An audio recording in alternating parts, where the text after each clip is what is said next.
Kutsi, oh. niya sa mother ko. 1, Tapos 2, hanggang sa umabot po 3. siya ng 1, 2, 1.3. pa rin 3. po niyang kunin Sarap. yung bahay po namin sa Kainta. Kasi bilang kabayaran daw po sa utang po namin sa kanya. Dahil dito, kinwestiyon at nilalabanan ngayon ng magkapatid na Venus at Chanel ang legalidad ng kanilang pinirmahang kasunduan sa kanilang tiyahin na si Cynthia Guillermo. Lalo pa hindi naman daw ito notaryado. At dahil sa pagsuway raw nilang ito sa naturang kasunduan, ay pwersahan ng umanong inampin ng kanilang tiyahin ang nasabing ari-arian sa Cainta Rizal.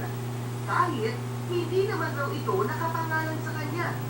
Sumbong pa ni Venus sa ilang beses umano nilang pagbisita sa nasabing ari-arian ay makailang Sarap. daw